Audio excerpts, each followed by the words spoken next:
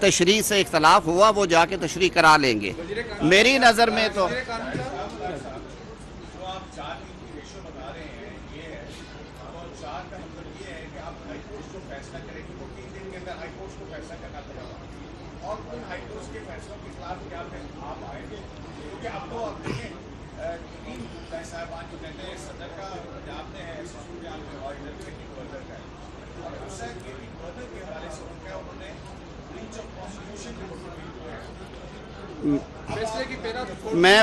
میں بڑے ادب سے عرض کروں گا کہ سب سے زیادہ جو بریچ آف کانسٹیٹیوشن کی ہے وہ صدر مملکت نے معذرت سے کی ہے، جنہوں نے ایک فیصلہ کر کے تھوپ کے اور پھر اسے واپس لیا، اور ان کے وکیل صاحب نے اعلیٰ ظرفی کا مظاہرہ کرتے ہوئے عدالت میں کہا کہ میرے موکل جن کی میں نمائندگی کر رہا ہوں انہوں نے اپنے اختیارات سے تجاوز کیا.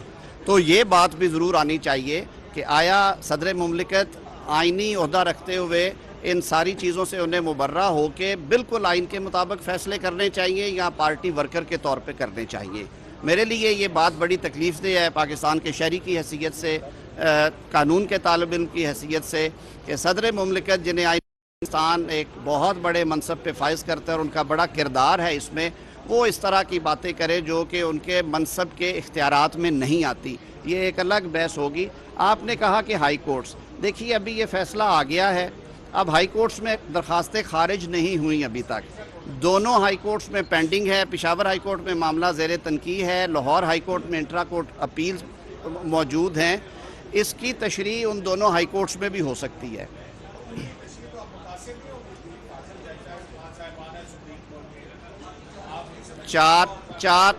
چار فاضل جج صاحبان ہی نے کہا ہے کہ آپ اس کا فیصلہ کریں، ہائی کورٹ سے اس کا فیصلہ کریں.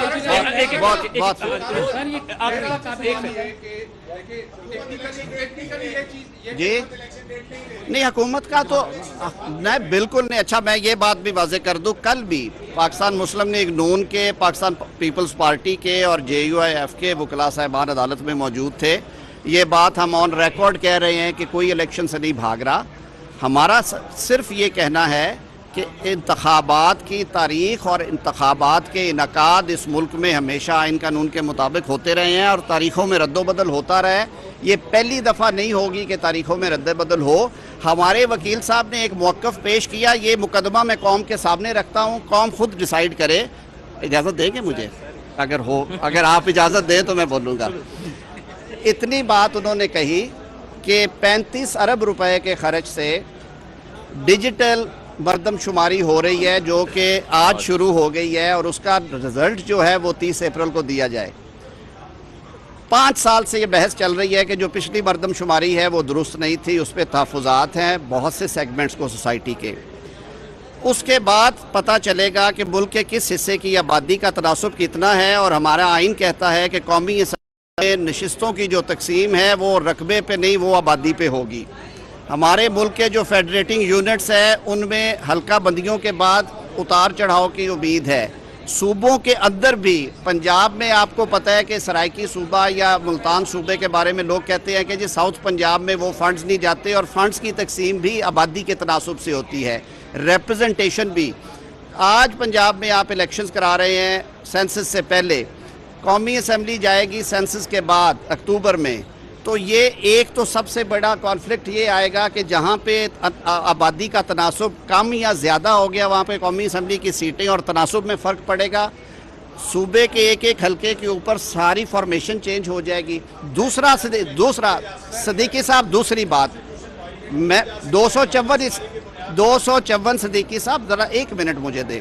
دوسری بات یہ ہے کہ ہم نے تاریخ سے سبق سیکھا. 1977 کے انتخابات پاکستان پیپلز پارٹی جیت جاتی اگر نگران حکومتوں کے ساتھ تو شاید وہاں پہ تحریکیں نہ چلتی اور مارشل لاء مسلط نہ ہوتا. 1997 کے انتخابات پہ جب پوری مسلم لیگ نون نے 2/3 لی، لوگوں نے انگلیاں اٹھائیں، اس کے باوجود کہ عوام کا فیصلہ تھا. 2002 مشرف صاحب نے LFO پہ کرایا، مرضی کے لوگ اپوائنٹ کر کے. 18ویں ترمیم میں پاکستان بھر کی سیاسی جماعتیں جن میں تحریک انصاف بھی شامل تھی 224 انٹروڈیوس کروا کے ایک میکنزم فراہم کیا کہ آپ نگران حکومتوں کے ساتھ انتخابات کرائیں. اب آج 2 صوبوں میں سیاسی حکومتیں قائم ہو جائیں گی. کوئی آئین اور قانون یہ اجازت نہیں دے گا، نہ دیتا ہے کہ ان حکومتوں کو قومی اسمبلی کے انتخابات کے لیے سسپینڈ کر دیا جائے اور وہاں پہ لیول پلینگ فیلڈ ہو سکتا ہے وہاں پہ مسلم لیگ نون کی پنجاب میں حکومت ہو سکتا ہے کسی اور جماعت کی ہو. سر یہ تماشا چلتا رہے گا. 8 مہینے ہم اس پروسیس میں رہیں گے اور پھر انگلیاں اٹھیں گی. Let election commission and other stakeholders decide کہ انہوں نے دیکھیے یہ الیکشن کمیشن کو ان سارے فیکٹرز کو دیکھ کے یہ چیز بھی طے کرنی ہے. میں نہیں کہتا کہ سر ای سی پی کو آپ کیا مشورہ دیں گے؟ جی تارڑ صاحب ای سی پی کو کیا مشورہ دیں گے؟ کہ فوری طور پر الیکشن کمیشن صدر کے ساتھ ایڈوائز کرے اور تمام اتھارٹیز کو یہ ہدایت کی ہے کہ الیکشن کمیشن کی مدد کرے. اس کا مطلب کہ معاملہ سارا الیکشن کی طرف ہی جائے گا. پھر آپ سر کوئی الیکشن سے نہیں بھاگ رہا. یہ ایک آئینی پوزیشن تھی جو کہ آپ نے کہا آپ کے سامنے رکھنا ضروری تھی. آج کے اس فیصلے پہ ہماری جو اوپینین اور رائے یہ ہے یا تشریح یہ ہے ہماری کہ یہ 4-3 کا فیصلہ ہے اور معاملہ اور یہ 4-3 کی وجہ سے یہ معاملہ اب ہائی کورٹس میں ڈیسائیڈ ہوگا. بہت شکریہ. بعد میں وفاقی وزیر قانون اعظم نذیر